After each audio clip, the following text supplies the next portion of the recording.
Next time you hear about cops shooting unarmed black people, I want you to think of two things. One, think of this story.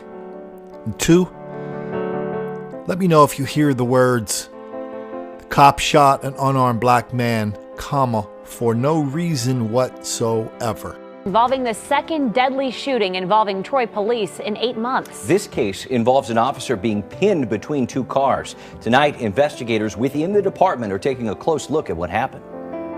For a department that's not had a shooting in 40 years, to have two within inside of a year, it's just showing the change in mood against police across the nation.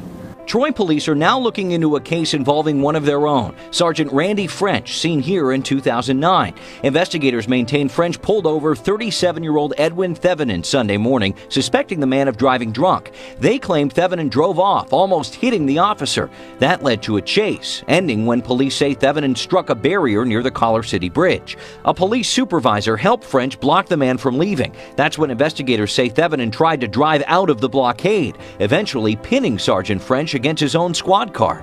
Sergeant French then discharged his duty weapon.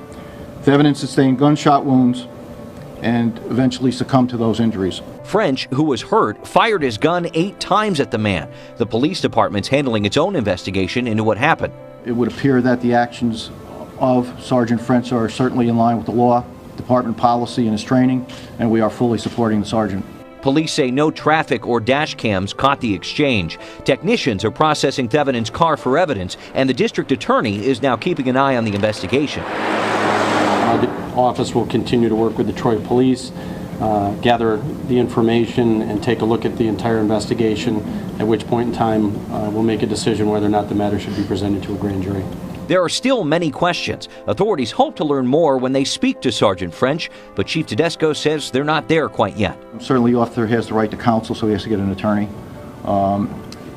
We want him to be free of any influence of any kind of medications that he's on. But I would think sometime in the near future. Today I reached out to Edson Thevenin's family for more information or comment. We have yet to hear back. We also know the Attorney General's office declined to take the lead on this investigation, which is a new right surrounding shootings involving officers. And the next time you hear a police chief talk about the mood among the people out there that are creating more examples of this officer-involved shooting, think of this clip where a car of black people pull up to a couple of cops. People inside the car contemplate whether they should shoot those cops right then. Niggas trying to erase me, Fuck but Toya. I'm on the road. Fuck Toya. That bitch, I shoot her right now. Fuck, I hate. Niggas trying to erase me, Fuck but Toya. I'm on the road. Fuck Toya. That bitch, I shoot her right now. Fuck, I hate. Were you struck, as I was during that clip, by kind of the presumption of guilt directed at the officer? How, well, we'll have to decide whether we're going to forward this to a grand jury or not. The local newspaper, the Albany Times-Union, had a huge story about it. Here's some of the clips from it. Talked about how he was a big man, a gentleman, a church-going man, never had any trouble with anybody, not very aggressive. Not too many words about the cop, what he was doing out there, who attacked who was putting their lives on the line for us, and who was not. Either way,